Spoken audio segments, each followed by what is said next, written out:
Hey everybody, I'm Lisa and I'm the owner of Ocean Sunshine Travel. For my first video, I just wanted to talk about something that is near and dear to my heart, which is cruising. I've been on multiple cruises and I've been to Belize, Honduras, Mexico, Bermuda, lots of places.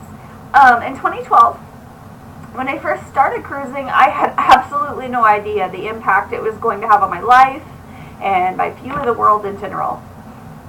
I just didn't have any idea that 5 years later, here I would sit, a travel advisor. I knew everyone around me had just about every excuse in the book when it came to, well, vacation in general. And I finally said, you know what? It's time. I'm going. Having very little money back then, and, well, let's face it, I'm flat out budget conscious. I almost spent 3 days on a Greyhound bus to get to the port of Miami, and I just took the risk. And it was awesome. I will happily go into all of my positive experiences and the things that happen next time.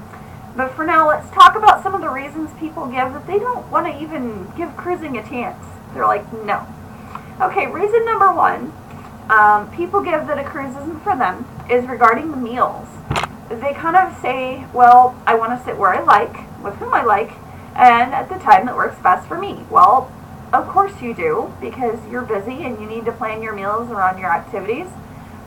So, yeah, I get that. There was a time I was not really a natural social butterfly, and the thought of having to eat with a complete stranger, yeah, that mortified me. But you know what? You don't have to.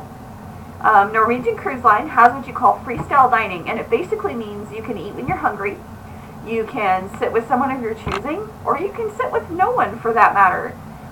You pick the restaurant when you want to eat at and the time you want to eat. And most of those restaurants are already included in the cruise fare. Reason number two is they feel like destinations are limited. Different cruise lines do have different ports, but some even go to places like Egypt, Australia, Europe if you're a history buff. You can go almost anywhere in the world. If it's got water, you can get there. Reason number three, cruise ships are too confining. While some ships are bigger than others, these things, they're big floating cities, guys. They're basically just their own destination, quite honestly. If you're needing a little alone time, what you can do is sneak off to the library. You can find a shady area on the pool deck away from traffic. There are lots of little areas you can go to. Sometimes even during the day, the lounges and stuff won't be very full. I've always been able to find little spots to recharge. If the cabin is actually your concern, oh my goodness, I wish I had a copy of my freestyle cruise itinerary for my last trip hanging around. I will dig one of those out for you guys. You would see there's so much to keep you busy. You aren't even going to want to do anything in your cabin but sleep. Well, yeah, let me amend that. Unless you're like me and you love having that balcony to look out at the ocean. That to me is pure heaven, guys. Cruises aren't for my age group. That's the next thing I'm going to talk about. From the cruises I've been on, you know, I'd say the average age is somewhere in the neighborhood of 45. But you know what? I have seen people from every age group on a cruise, and you will be in good company, and there will be plenty of people your age around to talk to if you'd like. Reason number five, cruises are boring or there's not much to do.